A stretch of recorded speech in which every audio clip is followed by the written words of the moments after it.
What if I tell you that the entire universe, everything that you can see, feel, and touch, is a projection in you, the consciousness? What I'm saying is that the entire universe exists because of your will, because you will it to exist.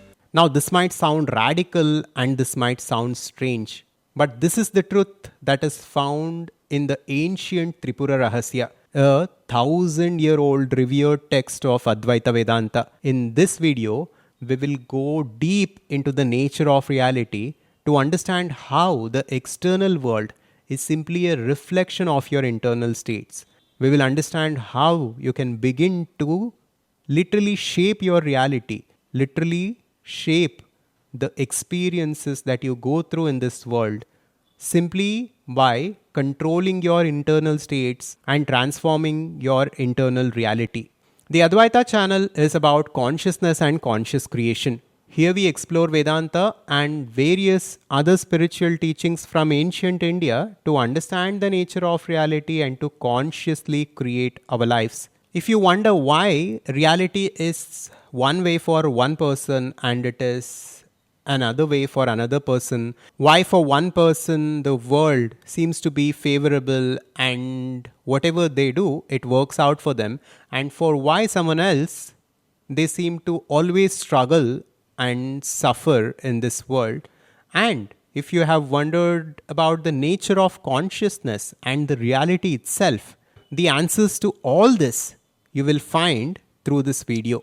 Part 1, let us understand the nature of reality. Now, the Tripura Rahasya says that the external world is simply a reflection of your internal states. Now, this on the surface level might sound similar to the personal development teachings, to the law of attraction and manifestation teachings that you might have heard from the modern teachers on this subject. But that's not it. What the ancient text is speaking here is very deep and very significant.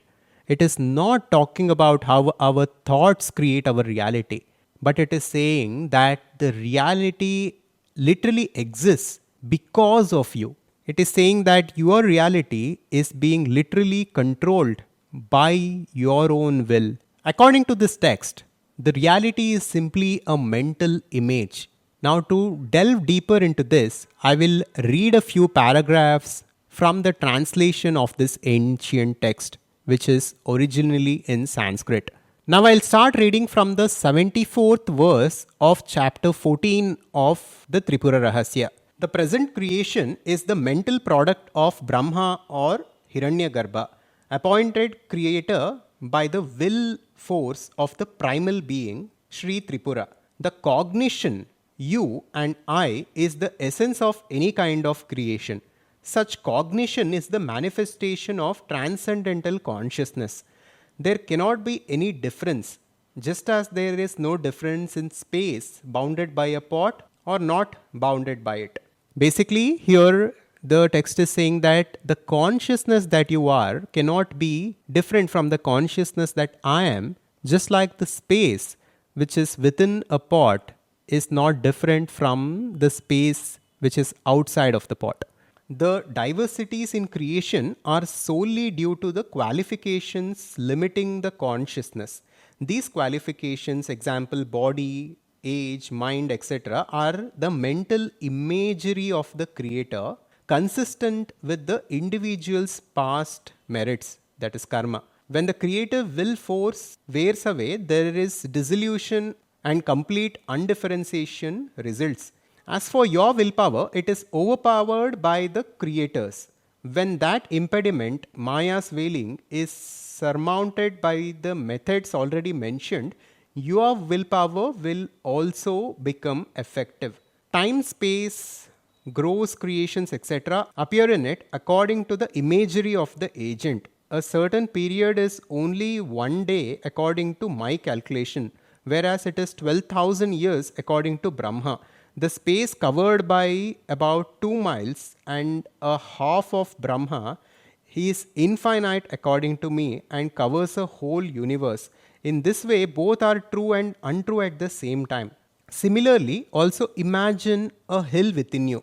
Now, as I talk about this verse, begin to imagine this and try this experiment like the text is asking us to do. Imagine a hill within you and also time in a subtle sense. Then contemplate a whole creation in them. They will endure as long as your concentration endures, even to eternity for all practical purposes, if your willpower be strong enough. Therefore, I say that this world is a mere figment of imagination. It shines in the manifest conscious self within. Therefore, what looks like external world is really an image on the screen of the mind. Consciousness is thus the screen and the image. And so yogis are enabled to see long distances of space and realize long intervals of time. They can traverse all distance in a moment and can perceive everything as readily as a gooseberry in the hollow of one's palm. Therefore, recognize the fact that the world is simply an image on the mirror of consciousness and cultivate the contemplation of I am. Abide as pure being and thus give up this delusion of the reality of the world. Then you will become like myself, one in being, self sufficient. Dattatreya says this. Now we can understand this reality from two levels. At the fundamental level, I am the infinite consciousness within which the universe itself has appeared, and the universe itself is simply a figment of imagination of the creator. And secondly, from the point of view of the ego, which is the individual mind, the reality, the personal reality that we experience in terms of our life circumstances, in terms of our relationships, health, wealth, etc., this is because of the nature of our mind. This is because of the memory and thoughts that arise within our self. So at first, we can take control of our personal reality through the limited willpower of the mind and change our life to experience what we truly want to experience. And secondly, we can begin to transcend this mind and ego to recognize our true nature as the infinite. The deeper we go, the more power we hold over reality. And at the deepest level, we are infinite. We are one with God. In the second part, let us understand more about the nature of mind. So the individual mind, the individual ego, as per the teachings of Vedanta, is simply a figment of imagination. It technically doesn't exist. Our mind, our thoughts, our ego, the person that we think we are, in reality doesn't exist. Ego is simply a bundle of thoughts. It is simply an activity in consciousness. But consciousness itself is the underlying reality beneath everything. So, consciousness is real, ego is fictional. Consciousness is real, this world is fictional, or it is an appearance. Consciousness alone is, and all the appearances within consciousness are just that, appearances. So, this is what we need to grasp. The text goes on to say, space being the supporter of all and immanent in all, becomes manifest if only the attention is derived from the panorama. In the same way, consciousness is the supporter of all and is immanent in all and always remains perfect like space, pervading the mind also. Diversion of attention from other items is all that is necessary for self-realization. There can be indeed no moment or spot from which consciousness is absent. Its absence means their absence also. Therefore, consciousness of self becomes manifest by mere diversion of attention from the things or thoughts. Here the text is speaking about the nature of self-realization and the nature of consciousness. It is saying that like how the space pervades all and pervades everything, it is in everything, it is in and through everything, but it is unaffected by all these objects. Consciousness is within which the space itself exists. We can understand consciousness in this way. Of course, it is very difficult to comprehend consciousness with our finite minds, But this is an example through which we can understand the nature of consciousness. It is all there is technically, but this universe has appeared within it.